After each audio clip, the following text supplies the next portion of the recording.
most people communicate, they're trying to be understood. And a lot of times when you're choosing $10 words, you're not really trying to be understood. You're trying to sound intelligent, trying to get someone else to form an opinion of you that's probably higher than it deserves. Why are you using these big $10 words that most people won't understand? See, if I tell you to be gregarious, that would be a way that you would actually make more money, which is true. If you are gregarious, you would make more money. However, most people wouldn't understand what gregarious means, which just simply means outgoing or talkative, life of the party. So if I talk to someone and I want them to understand how to go make money, I say, you got to meet more people, man. You got to shake more hands. More hands shake more money you make, man. Go introduce yourself. Just introduce yourself. You got to meet a lot of people to get a lot of opportunity. You understand?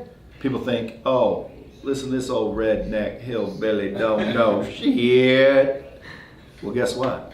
It's the truth, no matter what you say. Now, if I were to say, Jonathan, I think personally, based on my experience, that I would be ultimately instrumental in perpetuating the high quality image of the Muir International company. Therefore, I think you should employ the thought of employing me as your coach for at least 6 weeks. Let's get the job done, and I can totally evaluate who you are, where you are, and migrate you down this path to what you would deem successful. Now, the polyunsaturated hydrocarbons in the medulla oblongata increase the blood flow to the erector pili. What that means is ultimately when you see something with that kind of passion, your hair stands up on end. Have you ever had that happen? Sure have. Well, if we don't get you that result, if your hair does not stand up on end, by the time that 90 days is up, I'd give you a full refund of this coaching and mentoring program.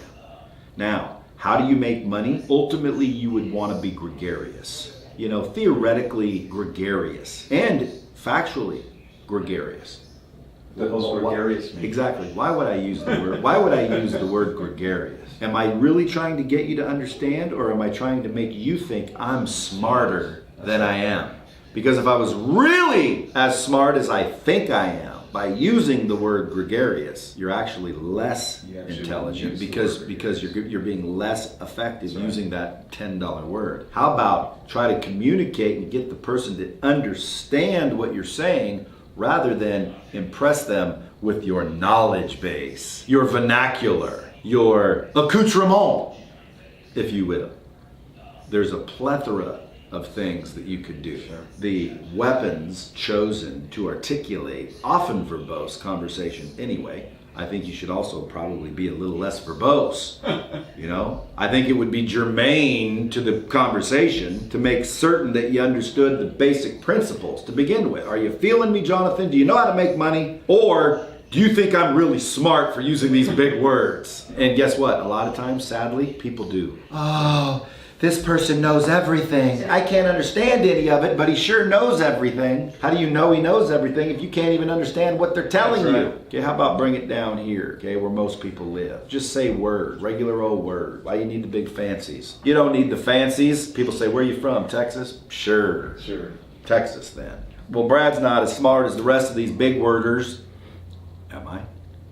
Maybe I'm a little smarter than the big worders because I choose not to use the big words so I can get the job done. The big worders have to spend twice as long getting you to understand it because the big words are only to impress you, which is wasting both your time. And eventually, the big words that were meant to impress you did so, perhaps, but might have backfired. And now you still have the job to do, which is to get you to understand. So guess what happens with the big words eventually, with the big worders? What do you think happens to the big words by the big worders eventually?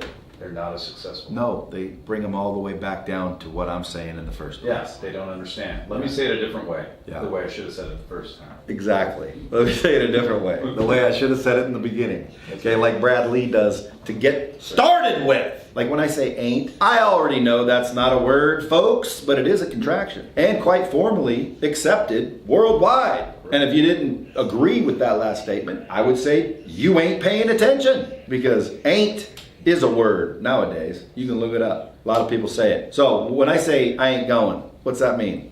You're not going. I am not going. I am choosing not to attend. Please do not reserve SVP me. And by the way, what does RSVP mean? Reserve. Oh, shit. No. No, it was Respond, s'il vous plaît. Please tell us so we can tell the chef and plan. I'd like to know how many people are going to attend RSVP, which is respond, s'il vous plaît. Why say that? Why not just be like, fucking hit me back? If you're coming, let me know, okay? Shoot me a text, hit me on the hip, tell me what's up. Like, why do I have to say, RSVP? Please RSVP. What else you want to know? Muir?